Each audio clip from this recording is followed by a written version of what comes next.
요한계시록은 핵심 키워드를 얘기한다면 그게 소망이에요. 소망. 하나님은 우리에게 소망을 주시려고 했지 두려움의 복음을 준 게 아니에요. 그리고 또 사실은 요한계시록 시기가 굉장히 어려운 시기였거든요. 그때 소망을 주기 위해서 이런 어려운 환경가에도 하나님을 주셨다는 걸 얘기를 해요. 그래서 요한이 본 것, 이제 있을 일, 그리고 장차될 일을 쭉 반모섬에서 기록했고요. 95년에서 96년경에 기록했다는 것은 요한이 한 100년경에 죽어요. 그러니까 이거 끝나고서 다시 해방이 돼갖고요. 다시 귀환을 해요. 에베소로 가갖고 거기서 기록한 것이 요한계시록이에요. 요한계시록을 거의 마지막에 썼다라고 추정을 해요. 크게 우리가 이제 요한계시록 볼 때 재앙을 많이 보잖아요. 재앙. 근데 사실 보면 재앙은 그렇게 많지는 않아요. 그리고 앞에 7교회에 대한 부분들을 쭉 얘기를 3장까지 했다가 4장에 하나님의 보좌에 대한 부분을 쭉 얘기를 하다가 이제 6장에 가갖고 7인 재앙을 해요. 그래서 재앙을 보면 7인 재앙, 7 나팔재앙, 7 대접재앙. 재앙이 이제 3개죠. 3개인데 거의 같은 것이 반복이 돼요. 그렇지만 조금 더 강화가 됩니다. 그렇지만 중간중간에 뭘 보여주냐면 중간 계시를 주는데 이게 중간 계시가 위로예요. 어렵고 힘든 상황에서도 하나님께서 이런 위로의 빛과 이런 것을 너희가 함께 하신다는 것들을 보여주고 있습니다. 그리고 이제 마지막에 가갖고 하나님의 나라가 이렇게 이루어질 것이다 하는 것들을 쭉 얘기합니다. 요한계시로 볼 때 이 허리케인을 생각하시면 돼요. 맨 처음에 재앙은 조그만 거예요. 굉장히 강력하지만 작아요. 그런데 조금 있으면 더 커져요. 그리고 좀 있으면 더 커져요. 그래서 조금 더 확장된다. 조금 더 심화된다. 그래서 맨 처음에는 너희들 중에 4분의 1이 죽는, 5분의 1이 죽는다. 뭐 하다가 3분의 1이 죽는다. 완전히 죽는다. 이런 식으로 재앙이 더 강화가 되는 것을 보게 됩니다. 과거로부터도 이 재앙이 더 약화되는 게 아니라 더 강화된 재앙들이 자꾸만 나타나게 됩니다. 그래서 반드시 속히 일어날 일들을 보여주셨다. 요한의 초상화를 그래서 이렇게 그려요. 얼굴에 이마가 굉장히 크죠? 이마에 근데 가운데 뭐가 검은 게 있죠? 저게 뭐냐면 굳은 살이에요, 굳은 살.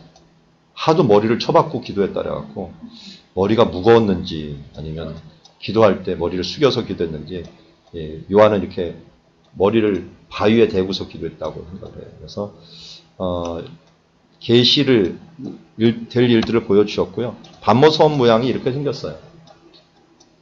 그리고 계시 동굴이 이 근처에. 근데 여기에 가면요, 쑥 들어와 있었고 호수처럼 보여요. 여기가. 제가 여기 맨 처음에 도착했을 때 좀 놀랐어요. 이스라엘에 있다가 배 타고서 그리스 가는 길에 처음 들렸거든요. 그런데 여기 들리면서 갈릴리 호수 온 기분이었어요. 굉장히 잔잔해. 이거예요. 사진 찍었는데 호수잖아요. 이거 딱. 요한이 여기서 귀양 생활을 하면서 어떻게 보면 착각할 수도 있을 거예요. 갈릴리 바다 같은 모양을 보면서 예수님을 더 추억할 수 있는 그런 장소였어요. 왜냐하면 갈릴리 바다하고 돌도 똑같아요. 현무암이에요. 다른 지역은 현무암이 아니에요. 다 섬들이. 근데 여기만 또 현무암으로 돼 있어요. 그래서 예수님을 기억할 수 있었고 또 주일날이었죠 그때. 주의 날에 뒤에서부터 저 앞에 요 부분이 머리 쳐박고서 기도했던 장소래요. 그래갖고 쑥 파여 있고 이 뒤에 여기서 삼위일체 하나님이 말씀을 전해주었다라고 큰 음성이 났다라고 기념하고 있는 지역입니다. 계시록 7교회를 위주로 우리가 보는데요. 7교회에 편지를 씁니다. 아까 말한 것처럼 세상 교회의 대표적인 부분들이라 할 수가 있고요. 그 7교회를 얘기할 때 교회를 뭐라 하냐면 7 촛대라고 얘기를 해요. 촛대. 그러니까 요한계시록을 풀 때는요. 너무 어렵게 풀 거 없어요. 그래서 설명을 해줘요. 요한계시록에서 자체적으로. 설명을 해주고 아닌 것은 요한복음의 문맥을 보고 하든지 아니면 그 전 성경에서 이것을 어떤 의미로 알려졌는지 하는 부분은 문맥을 보면서 아니면 그 안에서 해석을 해야지 이걸 엉뚱하게 자기 마음대로 해석하면 큰일 나는 거예요. 그 시대에 맞게 그 성경에 맞게 이렇게 기록해야 되는 거죠. 그래서 일곱 교회를 지금 예수님께서 다니시고 있는 모습을 보고 있습니다. 일곱 교회 특징 얘기를 해드렸어요. 자, 이렇게 가면서 시계 방향으로 돌아요. 시계 방향으로 돌면서 각기마다 계시록을 쓰고서 에베소 교회에서는 첫사랑에 대한 부분들을 강조하시고 서머나 교회는 충성이죠. 충성. 근데 충성을 잘하는 대표적인 인물이 여기서 태어나요. 태어나는 게 아니라 이 순교예요. 홀리갑. 죽도록 충성했던 사람. 버가모는 사단의 권자가 있는 곳. 두아디라는 이세벨 여선자를 조심해라. 그리고 사대에는 죽은 자의 신앙. 그래서 깨어라 라고 말하고 빌라델비아에서는 워낙 충성을 잘해갖고 성전 기둥같이 되게 할 것이다. 라오디게아는 미지근한 신앙을 이야기하고 있습니다. 자, 그래서 이렇게 써있고 그 내용들에 대한 부분들을 쭉 보면은 예수님의 이름이 먼저 표현되고 칭찬, 책망, 권고, 보상 있는데 책망이 없는 교회가 있죠? 없는 교회?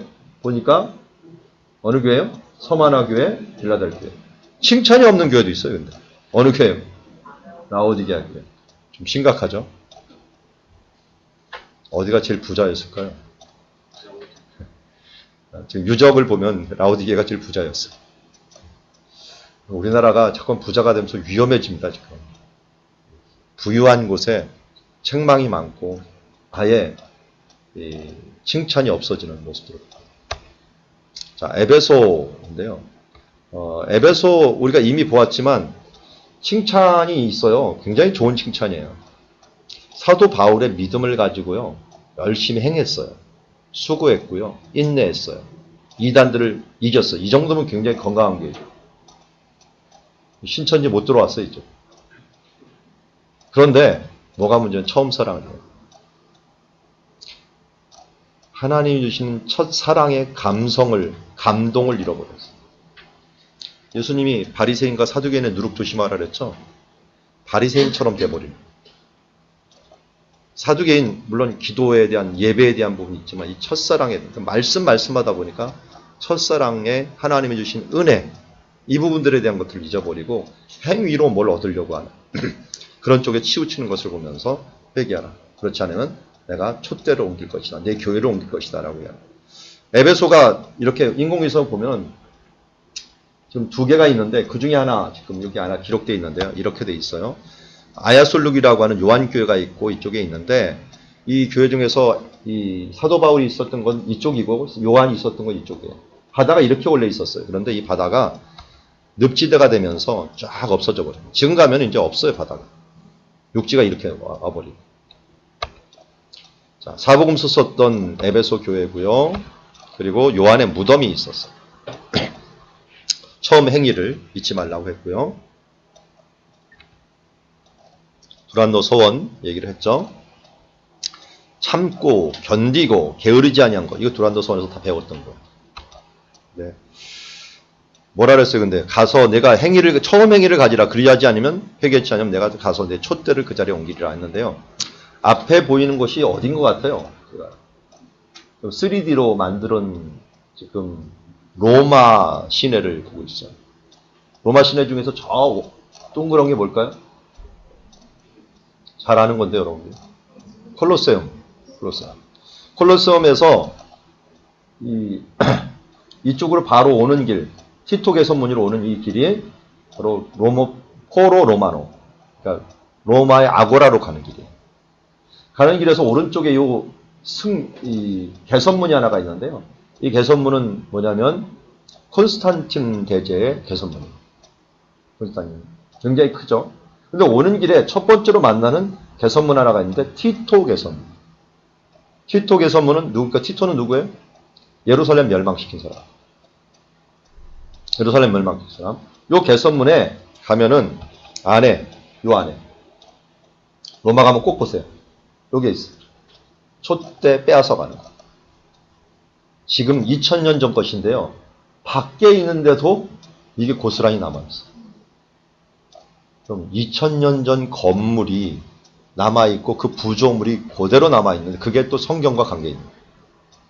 이거 보면서 괜히 좀 두렵고 떨리더라고요. 근데 이걸 뭘 경고하는 거냐? 너희가 회개치 아니하면 내가 가서 촛대를 그 자리에서 옮길 것이다.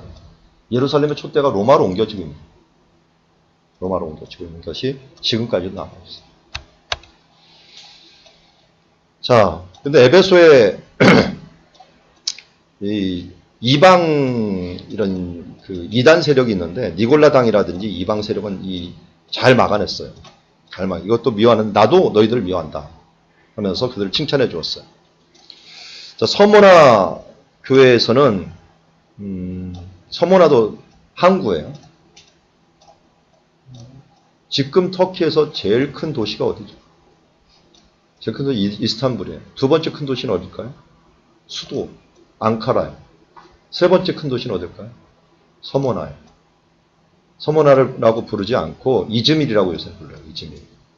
이즈밀이 서모나입니다. 지금 유적들이 사람들이 워낙 많이 살다 보니까 유적들이 다 파묻혀 있는데 일부만 아고라나 이런 일부만 남아있는 한 두 군데 세 군데 정도 남아있어요. 그래서 궁피반저 같지만 이 부유한 자다라고 얘기를 하고 있고 유대인들의 회방을 많이 받고 있었죠. 그래서 아고라 같은 데는 2층으로 돼 있어. 이 속에 보면은 이렇게 있고 물도 여기서 나오는 지역이고요. 그렇지만 아주 어려운 지역에서도 내가 죽도록 충성하라 그리하면 생명의 관을 주리라. 칭찬만 했던 지역 중에 하나예요. 그런데 실질적으로 서만의 교회가 지금도 하나 딱 남아있어요. 원래 교회가 그 해변가에 에베소도 많았는데요. 2차 세계대전 끝나자마자 이 연합군이 터키를 점령을 하면서 터키가 독일을 돕다가 패전국이 되어버렸어요. 그래서 어떤 징벌을 받았냐면 해변에 있는 모든 섬들은 다 그리스에 속한다. 그래서 터키가 여기 바라보면 있는 섬도 그리스형이 되거든요. 패전 국가가 되면서 섬을 다 잃어버렸어요. 다 그 섬에서 나와라. 그래서 터키 사람들이 다 나왔어요. 육지로. 그런데 육지는 터키 사람 거에 됐잖아요. 그럼 거기에 있었던 교회들을 다 쫓아냅니다. 터키 사람들. 그래갖고 큰 사륙이 벌어져요. 섬에서는 터키 사람, 이쪽에서는 그리스의 교회들과 있는 걸 다 파괴해버리고 쫓아냅니다. 그래서 그리스 정교회가 하나도 없어졌어요. 그나마 터키 제국시대 때는 그리스 정교회를 인정했기 때문에요. 교회들이 많이 있었어요. 그걸 2차 세계대전 나라를 가르면서 완전히 다 파괴해버렸어요. 에베소 교회가 하나만 나왔어요. 근데 이거는 터키 게 아니에요. 그리스 정교회 게 아니에요. 영국 거예요. 영국 거는 못 망가뜨린 거예요. 딱 하나 남았는데 이게 뭐냐면 폴리갑 기념교회. 그래서 서머나에서 이제 유명한 순교자가 나왔는데 그 사람이 폴리갑이죠. 폴리갑은 누구의 제자라고 하면 요한의 제자라고, 아니면 디모데의 제자라고도 받은 거죠. 사도 바울이 디모데를 세웠고 디모데가 에베소에서 순교해요. 그 순교를 보았던 어떻게 보면 폴리갑이 서머나에서 순교의 릴레이라고 할 수가 있죠. 그래서 죽도록 충성하는 자의 반열에 끼게 됩니다. 이걸 그린 사람이 페레라는 사람이 그려요. 페레라는 사람이 그리는데 이 화가가 여기 있죠. 다른 사람들 있는데 여기 자기가 죽으려고 서 있어요. 이 사람 얼굴이 화가 얼굴이에요. 화가들이 성격이 독특해 갖고요. 좋은 자리에는 자기가 꼭 하나씩 집어넣으려고 해요. 그래서 자기가 순교하려고 딱 서 있는 모습을 보게 돼요. 또 최후의 심판 했던 사람이 미켈란젤로 있죠. 미켈란젤로도 거기에 자기 얼굴 집어넣어요. 여러분들 무슨 얼굴이 집어넣는지 모르죠. 나중에 보면 좀 나오는데 자기 얼굴을 또 딱 집어넣고 자기 싫어하는 사람은 지옥에다 딱 그려놔요. 화가들의 특징입니다. 이게 이제 서머나 교회 모습이고요. 버가모 교회는 특징이 뭐냐면 사단의 권자가 있다라는데 그냥 주로 학자들이 생각하는 것은 사단의 권자가 뭘까? 이거는 황제 신전이라고 해요. 이게 황제 신전이에요. 제우스 신이 있었던 장소도 있고요. 여기 제일 큰 이 부분이 아스클레피온이라고 치료의 신이 있어요. 치료가 굉장히 많이. 그래서 음악 치료실도 있어요. 거리를 걸으면서. 진흙 치료실. 이런 치료실. 하여튼 모든 치료를 다 많이 하는 지역 중에 하나였습니다. 여기 보세요. 큰 지금 원형 극장이 보이죠. 원형 극장. 이거는 얼마나 어마어마한 사람들이 있었다는 거예요. 그러니까 원형 극장을 보면 인구수를 알 수가 있어요. 아까 2만 5천 명이 들어갔다는 건 이거는 에베소가 얼마나 사람들이 많았다는 걸 알렸어요. 남자들만 주로 가서 보니까요. 여기에는 특별히 발람의 교훈을 지키는 자들이 있고 또 니골라당의 교훈을 지키는 자들이 있다라는데요. 사실은 발람은 히브리어고요. 니골라는 헬라어예요. 똑같은 말이에요. 똑같은 말. 발람의 교훈, 니골라는 발람과 같은 건데요. 백성이 이겼다라는 뜻을 갖고 있어요. 근데 이들의 교훈들을 따르는데 발람의 가장 큰 잘못이 뭐냐면 행음을 하게 한 거예요, 사람들을. 근데 니골라당이 꼭 그런 일들을 한다는 거예요. 그래서 교회에서 하나님의 복음을 내적으로 괴롭히는 사람들. 두아디라 교회에서는 또 이세벨과 같은 사람이 있어요. 두아디라는 섬김과 인내 굉장히 좋은데 특별히 두아디라는 자족감 장사 루디아로 유명하잖아요. 사람인데 여기 이세벨이 왜 문제냐면 이세벨은 성경에 보면 이런 특징 때문에 그래요. 이세벨이 들어왔잖아요. 베니게의 여왕이에요. 그런데 들어와 갖고 이스라엘과 연결을 시켜요. 그의 딸은 또 어디예요? 유다로 보내요. 그래서 이 세 나라를 모두 연결하는 일들을 행하면서 여기에서 경제적인 부분으로서 함께 아주 끈끈이 묶게 되버려요. 그러면서 이세벨을 통해서 모든 사람이 타락을 하지만 경제적인 유익은 누려요. 그러니까 이세벨 같은 여인과 했다는 것은 뭐냐면 교회에서 돈이라든지 경제적인 유익을 위해서 타협하게 만든다는 거예요. 그리고 그 타협을 끊어버리면 가난해져요. 그러니까 못 끊는 거예요. 이 돈 때문에, 경제력 때문에. 그게 이제 이세벨의 정책 중에 하나예요. 이걸 끊은 사람이 예후였죠, 예후. 그래서 역사적으로 보면 예후 때 가장 가난해져요, 나라가. 북이스라엘이 완전히 경제적으로 그냥 땅으로 떨어져 버립니다. 우리나라요? 개혁? 이거 지금 청문회 제대로 했다가는 우리나라 가난해져요. 어느 걸 택하시겠어요? 제대로 해갖고 여러분이 가난한 걸 택하시겠어요? 적당히 해갖고 어느 정도 살기를 원하십니까? 사람들은 제대로 하기를 원하진 않아요. 그러면 정의가 그다음에요 현재 시스템을 다 포기해야 되는 것들이 너무 많아요. 그러면 가난한 걸 각오를 해야 돼요. 대기업 청소 다 쳐내야 되잖아요. 그럼 어떻게 돼요? 나라가 막 경제적으로 다운이 돼버릴 수밖에 없죠. 이미 이세벨이 이걸 딱 고리를 연결을 하고 있어요. 연결. 우리의 삶 속에도 마찬가지예요. 직장생활 하든지 먹고 사는 문제들을 내가 진짜 일용할 양식이면 족하다 하면은 버릴 수 있어요. 그런데 누리겠다는 그 순간 이세벨이 다 잡고 있는 그 부분들이라는 걸 우리가 기억해야 돼요. 저도 마찬가지고. 자, 두아디라 교회였고요. 그리고 만약 회개하지 않으면 어떻게 된다고요? 여기 보면 자녀 친다래요. 자녀들. 그들을 칠 뿐만 아니라 그들의 자녀를 죽이리니 라고 하고 있어요. 그를 추종하는 사람들을 죽인다는 것들도 있고 가정의 자녀들도 되겠죠. 그렇지만 두아디라의 소망은 있었어요. 사탄의 깊은 것을 알지 못하는 순수한 사람들이 있었다. 사대교회는 살았다는 이름은 가졌으나 죽은 자로다 라고 얘기를 합니다. 우리나라를 이런 교회라고 얘기하는 사람이 있었는데 여기가 사대교회 터인데 굉장히 조그매요. 이쪽이 사대의 위에 있는 아크로필리스예요. 사대가 부해 줬던 것은 이 천에서 금이 쓸려 내려온 거예요.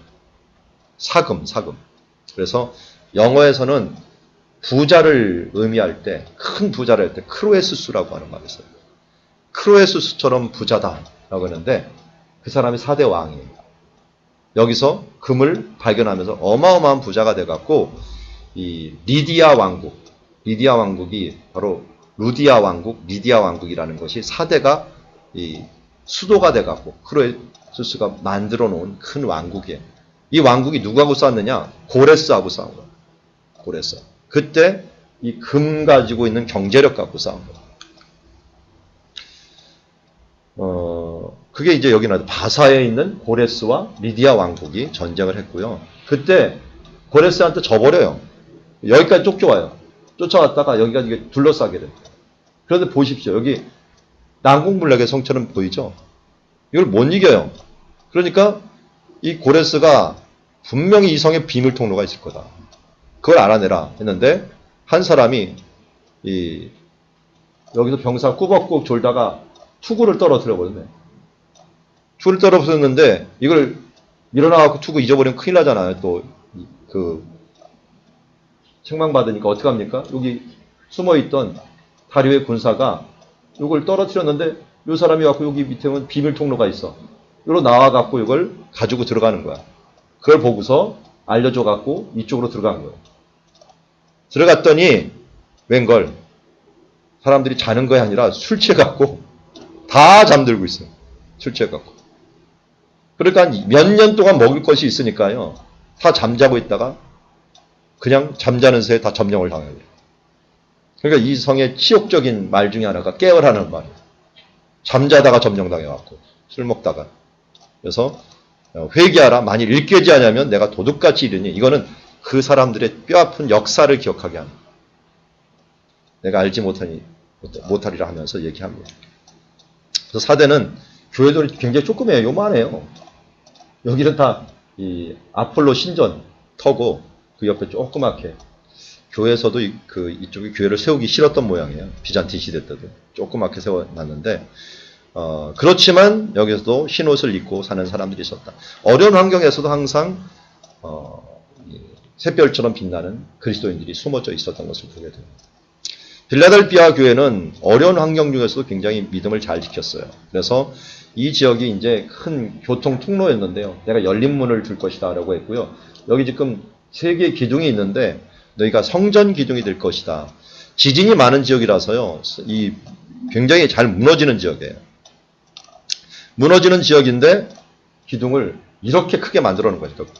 교회 기둥을 튼튼하게. 그런데 이보다 더 강한 하나님의 성전 기둥이 되게 하겠다라고 얘기합니다. 여기 좀 폼 잡고 있는 사람은 송준인 목사님 아들인데 옛날에 송준인 목사님 저하고 같이 성지순례를 제가 인솔을 했거든요. 이 친구 그때 고등학생인가?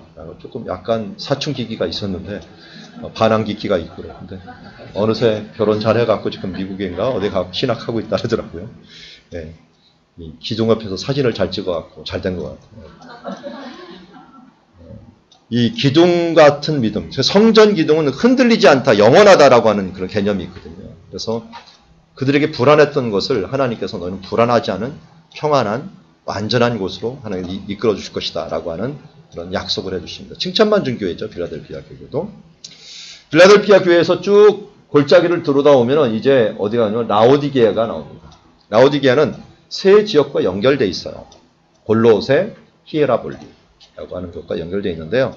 라오디게아의 특징은 이 골로새에도 산이 있고요. 히에라볼리 산이 있는데 라오디게아는 큰 평지예요. 계곡에 있는 곳에 있어요.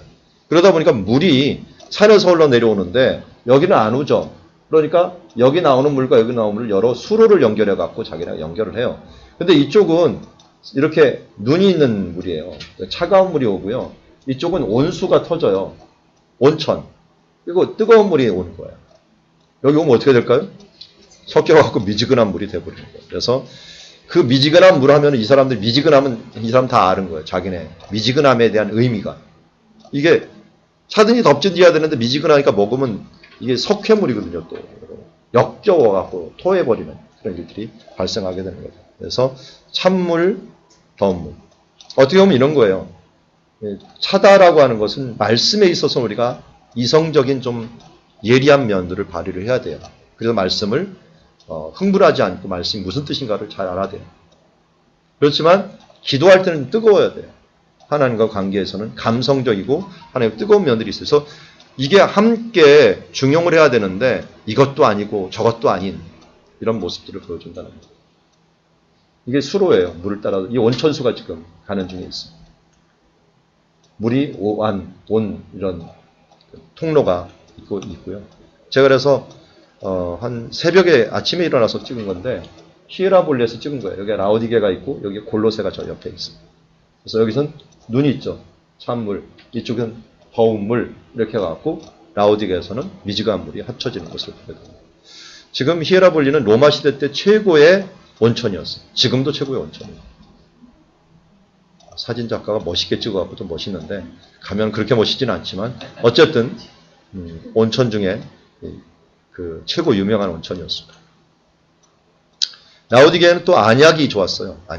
안약이 작아서 지금도 풀이 안약을 위해서 쓰는 풀들이 나긴 하는데 안약을 써서 눈을 발라보게 하라 라고 말했고, 우리 유명한 말 있죠. 여기에서 볼지어다 내가 문 밖에 서서 두드리노니 하면서 문 두드리는 소리에 보면 문이 없죠.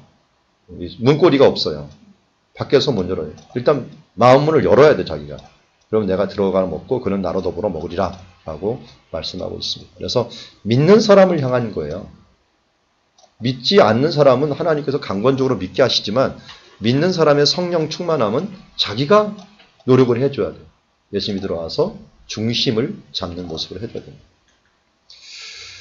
자, 그리고 나서 이제 그들에게 잘하는 자에게 내가 보좌에 함께 할 것이다 라고 말하고 있고요. 그 다음부터는 이제 4장부터는 하늘의 보좌를 얘기해요.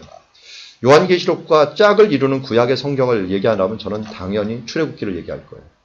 출애굽기하고 이 요한계시록 굉장히 닮았어요. 왜냐하면 출애굽기의 성막은 하나님의 보좌를 의미하거든요. 그래서 이쪽에 하나님의 보좌를 또한 요한계시록 보여주는데 서로 연결이 돼요. 자, 그걸 한번 볼까요? 보좌로부터 음성과 번개 소리가 여러 가지가 나오고 수정과 같은 유리바다가 있고요. 또 주변에 생물이 있고 이게 4개의 생물들이 그러니까 자연을 대표하는 자연 천지 만물을 대표하는 것이 다 둘러져 있습니다. 그래서 여기 잘 보면 사람, 소, 사자 이런 모양들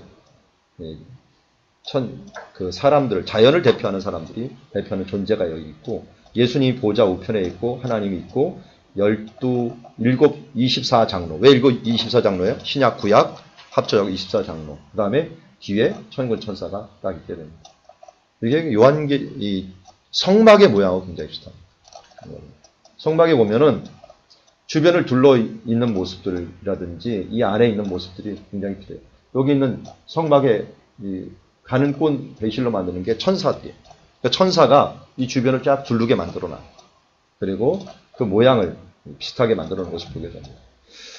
그리고 이제 7인을 봉하였는데 이것을 예수님께서 떼에 보내십니다. 어린 양이 7 중에 하나가 떼시는데, 그러니까 하나님의 심판의 역사를 할 수 있는 유일한 자격이 있는 분은 예수님밖에 없다는 거예요. 심판을 이제 띄는데 이렇게 7인이 이렇게 돼 있었죠. 그리고 도장이 있어요. 도장으로 인봉을 한 겁니다. 인봉. 그래서 이게 딱 떨어지니까 그 다음 일어날 일들이 쫙 일어나는데요. 7인의 재앙 같은 것들은 이미 마태복음에서 좀 얘기했어요. 예수님. 이런 일들이 있을 것이다 라고 하는 부분들을 얘기를 했었는데 이런 인들을 딱 떼자마자 이런 현상들이 일어날 것이다. 그런데 4개 같은 경우는 거의 동시다발적으로 일어납니다. 순서라기보다는 동시다발적으로 일어나게 되는데요. 정복과 전쟁과 흉년과 죽음, 흰말을 좀 애매해요. 이게 예수 그리스도를 의미하는지 이단을 의미하는지 하고 있는데 저는 이제 문맥상으로는 이단이라고 얘기하지만 어떤 사람은 그리스도라고 얘기를 하기도 합니다. 근데 거짓 선지자가 일어난다고 예수님께서 말씀했거든요. 굉장히 강조했으니까 여기 거짓 선지자가 없으면 이게 아마 거짓 선지일 가능성이 높습니다. 그래서 요한 계시록 이 부분은 마태복음 24장하고 굉장히 비슷해요. 나타난 거고. 그리고 나서 이제 사람들에 대한 부분들이 일어나고 있고요. 그리고 나서 요한계시록에 또 이 7인 재앙이 끝난 다음에 하나님께서 뭘 보여주시냐? 하늘나라를 보여주시냐. 이런 재앙 속에서도 하나님의 백성이 있다 하면서 14만 4천. 14만 4천의 뜻이 뭔지 아시죠? 144 곱하기 1000이에요. 그럼 14만 4천 되잖아요. 근데 144가 뭐 곱하기 뭐 하면 144 나와요? 12 곱하기 12. 그러니까 아까는 24는 더하기 하면 24였지만 곱하기 하면은 144가 나와갖고 1000, 완벽수인 1000을 곱하면서 하나님의 사람. 이게 왜 이렇게 해석을 했냐? 그 우리 마음대로 해석한 거 아닙니까? 라고 했는데 그 뒤에 나와요. 그 뒤에 여기 보면 아무도 능히 셀 수 없는 큰 무리가 나왔는데 이 무리하고 14만 4천이 같다 그랬어요. 14만 4천이면 셀 수 있을 거 아니에요. 그런데 상징적인 숫자이기 때문에 그 뒤에 바로 이어가고 능히 셀 수 없는 숫자다라고 하는 말로 나오는 것을 보게 됩니다. 그래서 하나님의 택함을 받은 신구약의 모든 성도들이 함께 나와서 외치면서 뭐라고 외쳐요? 같이 읽어볼까요? 시작!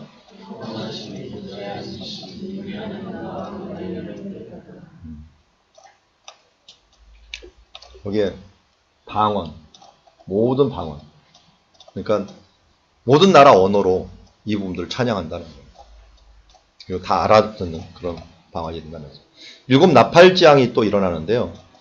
일곱 나팔지향은 좀 더 이제 강력한 하나님의 징계가 또 한 바퀴를 돈 다음에 또 임하게 되는 것을 보게 됩니다. 그래서 넷째 재앙, 다섯째 재앙 이런 것이 다 이제 동시다발적으로 일어나는 것들을 이야기하고 있고요. 그런데 이것이 언제 일어나나 봤더니 이 성도들이 기도를 합하여 금제단에 드리고자 하면서 성도들이 기도가 올라가요. 올라가는 장면과 함께 돼요. 그러니까 기도와 금제단, 우리 지난번에 출애굽기 얘기할 때 이게 연결된다고 했어요. 그래서 기도를 드리면서 일어나는 것을 보게 되고, 특히 다섯째 나팔이 불 때 일어나는 현상들이라든지 이런 것들이 배경이 이제 이 메소포타미아 지역과 관련되어 있는 일들을 이야기하고 있습니다. 특별히 황충지향 이런 것들도 얘기하는데 이런 걸 다 얘기할 수는 없고요. 또 중간에 이제 뭐가 얘기하냐면 또 중간 계시가 나타나요. 중간 계시 때는 천사가 책을 들고 있는 모습을 보게 되고 있고, 땅은 바다와 땅에 하나씩 있는 모습을 보게 됩니다. 하나님의 복음을 좀 전하는 천사인데 이게 해가 치긴다면서 큰 이것을 잡고 있는 모습을 보게 됩니다. 그리고 하나님의 비밀이 이루리라 라고 하면서 이야기를 하고 있고, 그러면서 두 증인이 등장을 합니다. 두 증인은 아무래도 신약과 구약을 의미하는 것 같고요. 그리고 감람나무와 촛대가 함께 연결되어 있는 것을 보게 되고, 1260일, 3년 반에 해당하는 거죠. 3년 반. 예수님의 사역 기간하고 똑같아요. 그것과 관련해서 생각을 해보시면 되고, 일곱 번째 나팔을 부는 순간 찬양이 일어나면서 또 여자와 용 사건이 일어나요. 이게 좀 초점적으로 제가 얘기할게요. 요한계시록 12장은 여러분 자주 읽어보세요. 참 위로가 되고 힘이 되는, 저는 제일 좋아하는 성경 중에 하나가 이 부분입니다. 왜냐하면 하늘의 큰 이적을 보는데 이게 지구의 역사, 하나님의 신앙의 역사를 압축하고 있어요. 큰 이적이 보이는데 한 여자가 지금 해산하게 됩니다. 부르짖는데 누구 나냐면 이 여자가 교회예요. 교회. 이 교회가 아들을 낳는데 누굴까요? 예수님을 낳는 거예요. 그런데 용이 어떻게든지 이 아이를 죽이려고 해요. 그런데 용의 모습을 얘기하는데 일곱 뿔과 머리가 일곱이고 뿔이 열이에요. 그러니까 우리보다 머리가 7배나 좋고요. 능력은 10배나 좋은 거예요. 사탄을 당할 존재가 없어요. 그런데 일곱 왕관을 가지고서 권세를 가지고 있는 거예요. 세상의 권세를 가지고 있다가 3분의 1을 끌어다가 땅에 던져요. 천사 3분의 1을 타락시켰다는 게 여기서 나옵니다. 3분의 1을 타락시킵니다. 그리고 여자가 해산하면 그 아이를 삼키고자 합니다. 누구를 통해서 이걸 했어요?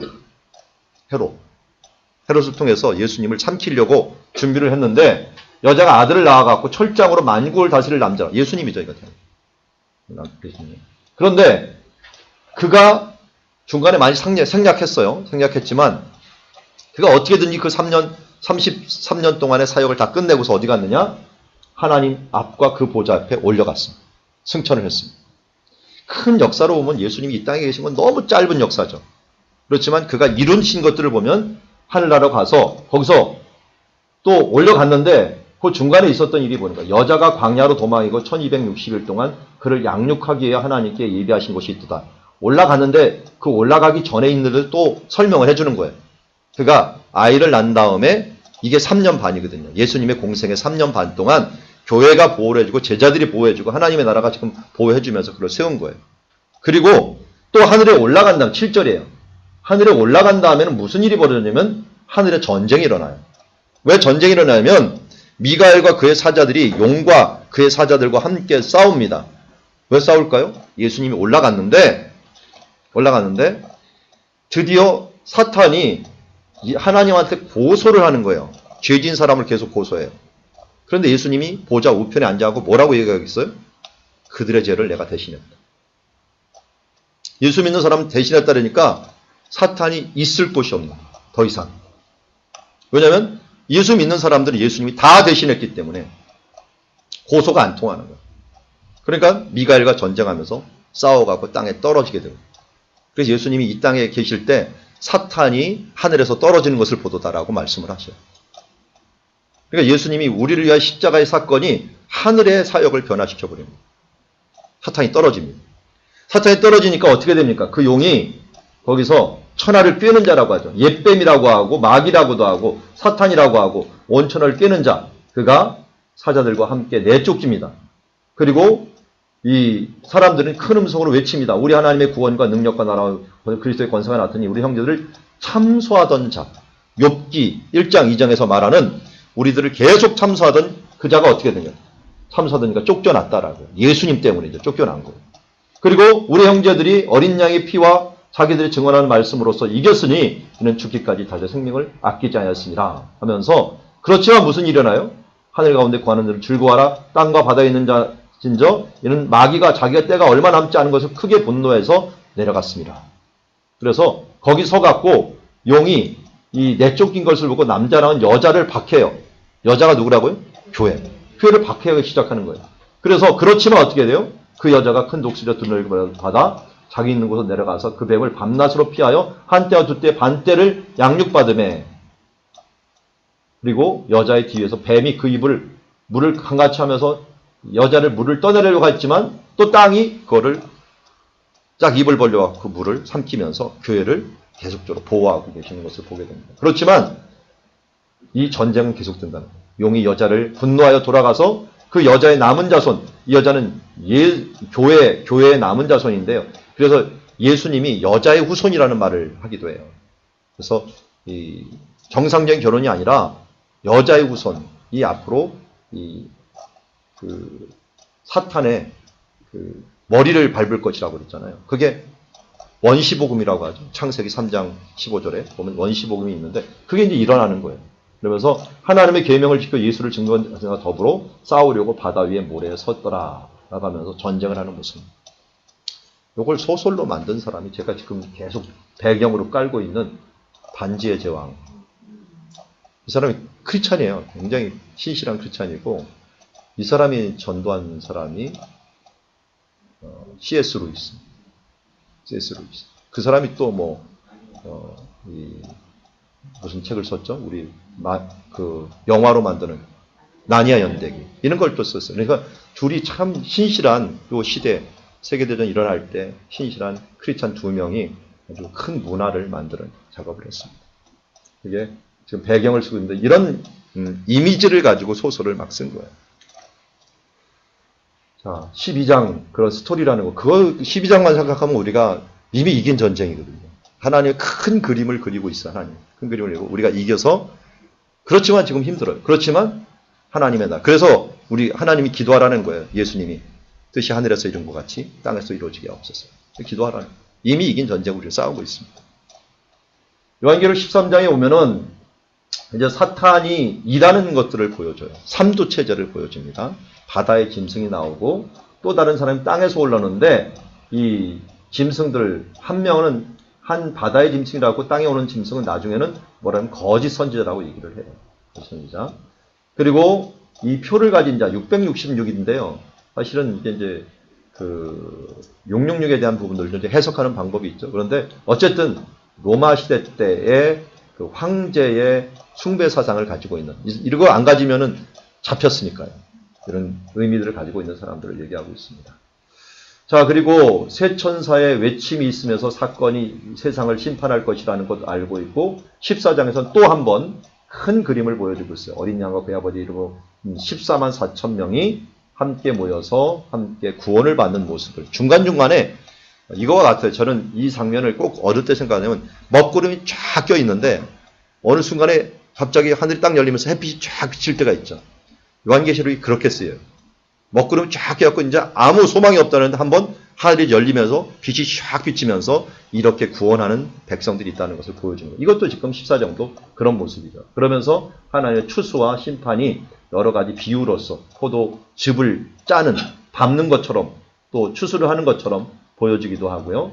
그리고 이제 나중에는 결국은 하나님을 찬양하는, 우리가 잘 아는 모세와 어린 양의 노래, 이 홍해를 건너는 것처럼 유리바다를 건넌 다음에 사람들이 부르는 찬양들을 보여주기도 하고 있고, 마지막으로 이제 7 대접 심판이 일어나죠. 금대접 심판은 마지막 재앙이에요. 마지막 재앙으로, 하지만 하나님의 성전에서 나와갖고 이것이 큰 영광 가운데서. 그러니까 이 심판은 하나님의 영광이에요. 한마디로.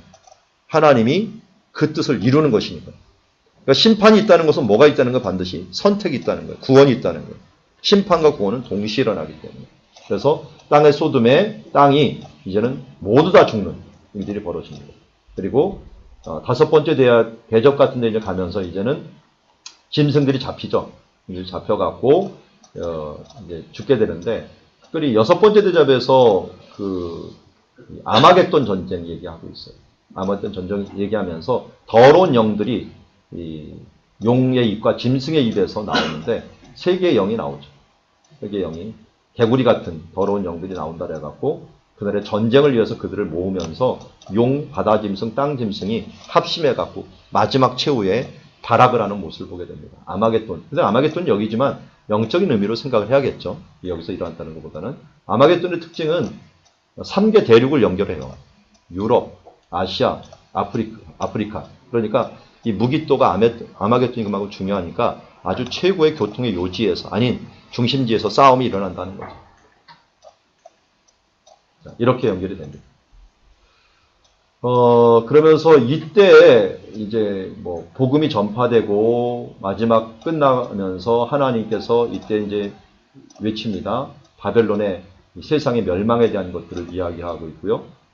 이때 사탄을 이제 표현을 할 때 음행하는 자, 그리고 자줏빛과 핀 옷을 입은 음녀의 모습으로 보여주고 있습니다.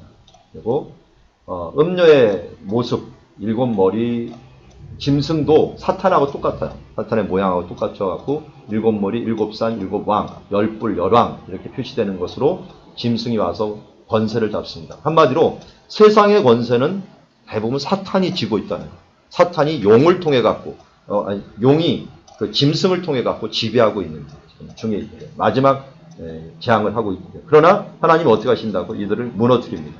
그래서 로마는 어디에 꼭 비교가 되냐면 바벨론과 비교가 돼요. 바벨론은 풍요의 상징이었는데 로마도 풍요의 상징이거든요. 그곳에 음녀가 있고 세상을 타락시키려고 했지만 하나님께 그들을 멸망시키고 무너뜨린다라고 하고 있고요. 땅의 왕들과 상인과 선원들은 그것을 의지하며 살았어요. 그 의지하며 살아왔던 그 사람들도 함께 무너뜨리라는 거예요. 그래서 청문회 나온 것처럼 최순실 의지해서 살았던 사람이 이런 차은택 같은 사람, 이런 사람들이겠죠. 이런 사람들 같이 무너지면서 함께 슬퍼하는, 무너졌도다 바벨론이 하면서 외치는 사람. 그렇지만 한쪽에서는 어떻게 해요? 구원이 일어납니다. 한쪽에서는 허다한 무리와 음성 같은 것이 물소리 같은 큰 우레소리가 퍼지면서 하나님 앞에 뭐라고 불러요? 할렐루야! 주 우리 하나님 곧 전능하신 이가 통치하는 세상이 드디어 왔다라고 말씀을 하고 있습니다. 그리고 하늘이 열리면서 이제 그 이름에 공의가 실현되는 것을 보게 되고요. 이제 마지막으로 뭐가 됩니까? 짐승과 거짓 선지자를 보내고 그를 심판합니다. 짐승은 밖에서 교회를 압력, 그리고 안에서는 거짓 선지자 이세벨이나 니골라당을 보내갖고 그들을 했던 모든 세력들이 하나님 앞에 심판을 받고, 그리고 그들은 이게 이제 미켈란젤로가 그린 최후의 심판 모습인데, 이런 심판이 이루어진다는 것을 의미합니다. 여기에 보면은 이 사람, 이 얼굴이 누구냐면 미켈란젤로. 이게 껍데기라도 구원받고자 하는 그 마음을 썼고요. 요 밑에 안 나왔네. 여기에 한 명이 있는데 여기가 자기를 맨날 잔소리했던 추기경을 여기다 그려요. 추기경이 와갖고 이 미켈란젤로를 고발한 거예요. 교황한테. 얘가 지금 내 얼굴 여기다 그려놨다고. 그랬더니 교황이 갖고 허허 웃었대요. 왜 그랬을까요? 하나님 얼굴에다가 자기 얼굴을 그려놨거든. 교황 얼굴을 그려놨어. 하나님 얼굴에다가. 그래갖고 그냥 교황은 높이고 추기경 낮추고 자기 얼굴은 그래도 겨우 구원 얻는 그쪽에다가 집어넣어놨습니다. 이게 이제 그 석고 위에다 그린 건데, 이거 뜯어내갖고 한번 뜯어내고 수정해다 보니까 그 뒤에는 욕지거리가 한참 써있대. 너무 힘들고 그래갖고 자기 했던 것들 여기 막 써있을 정도로 미켈란젤로가 힘들게 했다고 합니다. 원래는 이 사람이 조각하는 사람인데 교황청에서 불러가고 그림 그리려는 바람에 할 수 없이 그리다가 이걸 그리게 되고, 이렇게 쳐다보면서 이렇게 그려야 되는 게 대부분이잖아요. 그리고 어깨 나가고 목 나가고 하는데 그때 이제 그렸던 모습인데, 이런 하나님의 큰 잔치에서 결국 이 하나님에 나오는 검과 또 새들에 의해서 죽임을 당하는 것을 보여주고 있고요. 그리고 이제 구원과 심판이 함께 일어나요. 그래서 심판이 이렇게 있다면 또 한쪽에서는 어린 양의 혼인잔치가 함께 일어나는 것이 마지막 때를 의미하고 있습니다. 그리고 마지막에 멸망할 존재는 뭐예요? 사탄이에요. 사탄. 이제 마지막으로 사탄을 이곳에 불구멍에 던지면서 세세토록 밤낮 괴로움을 받을 것이다. 그리고서 흰 보좌 심판, 백보좌 심판이라고 하죠. 흰 보좌 심판에서 많은 책들이 있는데 이 책에 따르면 모든 사람의 죄가 다 기록되어 있어요. 이것에 의하면 다 모두 지옥 갑니다. 그런데 책 하나가 따로 구분되어 있어요. 뭘까요? 생명책. 예수 그리스도를 믿는 자들은 이 책의 기준에 하지 않고 이 책의 기준에 의해서 구원을 받게 된다라고 말하고 있는 것입니다. 그래서 생명책으로 구원을 받게 되고 마지막은 새 하늘과 새 땅이 벌어지면서 그곳에서 이제 함께 계시는 역사, 하나님과 함께하는 것. 이걸 뭐라고 불러요? 임마누엘. 임마누엘이 하나님이 되어서 우리가 그들은 하나님의 백성이 되고 하나님 친히 그들과 함께 계시는 역사가 이루어지게 됩니다. 그래서 하나님의 나라가 완성되고 그리고 거기에서는 이 생명 강가에서 좌우에 생명이 있는 이게 어디서 보여준 거예요? 에스겔의 환상에서 보여준 것처럼 이런 나라가 이루어지게 되고 그러면서 마지막으로 요한이 기록하면서 주 예수여 어서 오시옵소서. 이걸 아람어로 얘기하면 뭐예요? 네, 마라나타. 주 예수 어서 오시옵소서 하면서 노래하면서 끝나는 장면들을 보게 됩니다. 자, 우리 서로 인사해 봅시다. 마라나타.